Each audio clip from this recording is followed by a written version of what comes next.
জনগণের কোনো একটা অংশ তারা কি দাবি করেছেন এই ধরনের একটা মানবিক করিডোর অথবা চ্যানেল বা কোনো একটা প্যাসেজ দেওয়ার জন্য।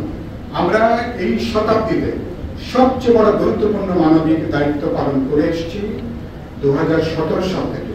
3 থেকে 4 জনের 3-4 রকমের বয়ান আমরা শুনেছি, 3-4 রকমের বক্তব্য আমরা শুনেছি আমরা।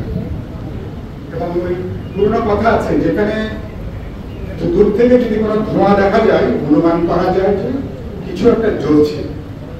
সরকারের এই 3-4 রকমের কথাতে এটা স্পষ্ট হয়েছে সরকার কোনো একটা লুকোনো তারা চেষ্টা করছে, কোনো একটা জিনিস ঢেকে রাখার জন্য রাজনৈতিক দল জনগণের কাছে তারা আড়াল করার জন্য তাদের ডেসপারেট একটা অ্যাটেম্প বিভিন্ন সময় আমরা লক্ষ্য করেছি।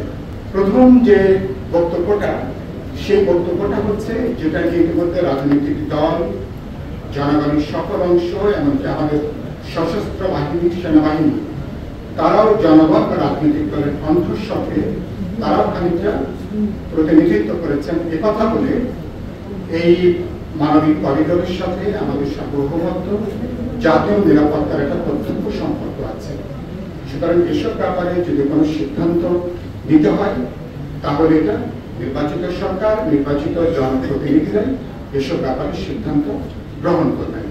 ওয়ালটন আবারও মিলিনিয়ার অফারে ওয়ালটন ফ্রিজ কিনে আপনিও হয়ে যেতে পারেন মিলিয়নিয়ার। মিলিনিয়ার ছড়াছড়ি দেশ জুড়ে, এটা শুধু ওয়ালটনই পারে।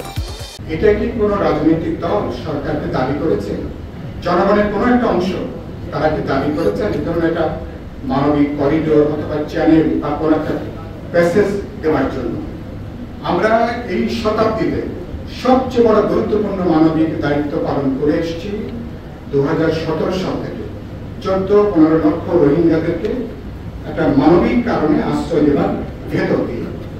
এবং আমরা খুব আশাবাদী হয়েছিলাম হাই রিপ্রেজেন্টেটিভ বলে যাকে নিয়োগ দেওয়া হয়েছে রোহিঙ্গা ইস্যুতে, তিনি একটা ছক্কা মারতেন।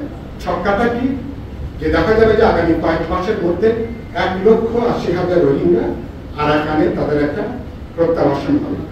সবাই তো বললো যে এত বছর কিছু হলো না, তিনি এসে থামাধাম করে হাই রিপ্রেজেন্টেটিভ, তিনি নিশ্চয় হাই কোনো একটা উদ্যোগ তিনি দেখাচ্ছেন।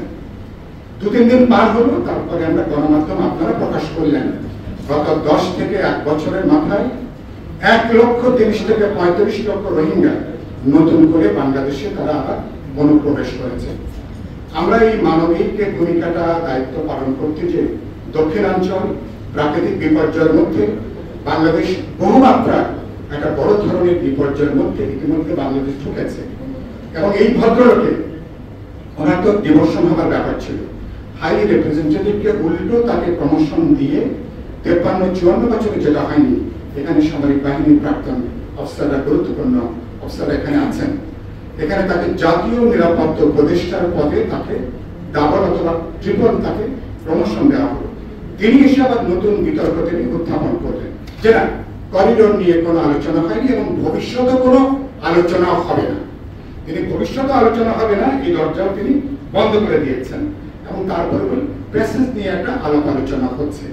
এটার জন্য কথাটা অত্যন্ত স্পষ্ট যে তিনি যেসব জায়গাতে প্রথমত এটা অন্তর্বর্তী সরকারের তাদের আমরা পরিষ্কার করে তাদের এজেন্ডার বাইরে, তারা যে উচ্চ আদালতের যে রেফারেন্সে সরকার তারা দায়িত্ব গ্রহণ করেছেন, তারা দৈনন্দিন কাজগুলো করবেন। আমাদের নির্বাহী যে কাজগুলো আছে সেই কাজগুলোর ব্যাপারে অন্তর্বর্তী সরকার ভূমিকা পালন করবেন।